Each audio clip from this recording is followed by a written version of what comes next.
The men of Survivor 45 stepped into the proverbial danger zone on this week's episode of the reality TV series, and they didn't even know it. While Survivor has previously separated players by gender on seasons like the Amazon, Vanuatu, and One World, there was an caste-instituted division this week when, in a magic trick worthy of Merlin himself, Emily Flippin won a reward challenge and selected the 3 other female players in the game to join her so they could eat food, turkey, mashed potatoes and gravy, apple pie, and perhaps even a slider, sip wine, and cry over letters from home on a big ladies' night out at the sanctuary. Which, granted, is not exactly Hollywood, but close enough. That left the 4 men of the tribe by themselves back at the beach for their own brodown throwdown, which kicked off with noted island jester Bruce Perreault ripping a massive fart by the campfire.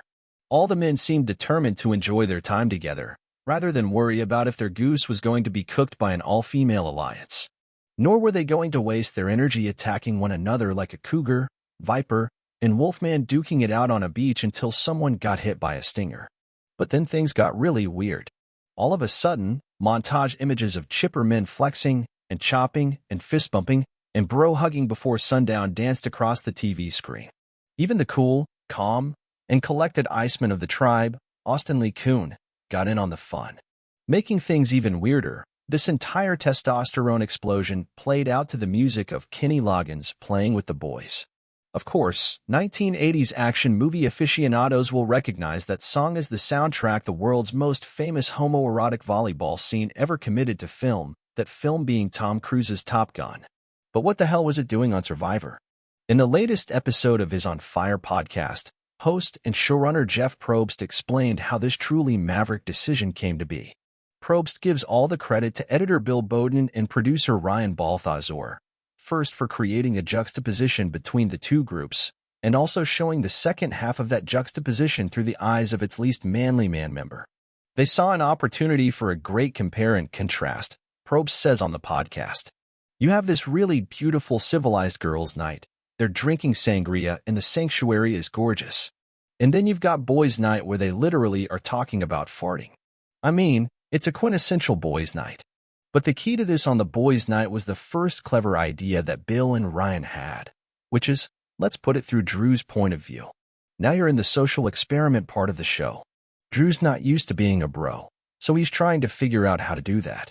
Of course, what makes the scene is the music, and it was originally a decision that could have gone 2 different ways. They were debating heavy metal or cheesy 80s music, Probst reveals. I think originally they cut it to heavy metal and they showed it to executive producer Matt Van Wagenen. And Matt said, you know what? I think it's a little more cheesy 80s. And then, true inspiration struck.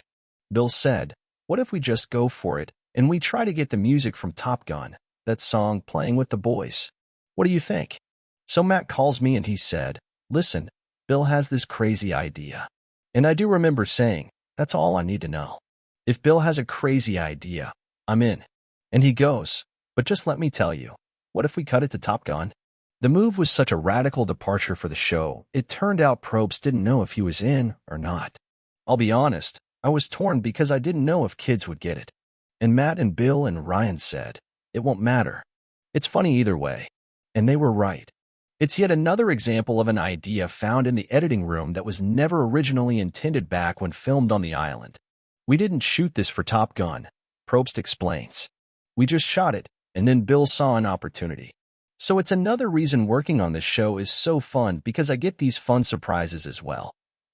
I get to learn from watching Bill and Ryan cut something, and then Matt gets his input by saying it should be cheesy 80s. And then somewhere we find the money to pay for the music from Top Gun, and it all worked out. Top Gun being in the same corporate family as a Paramount film surely helped the proceedings.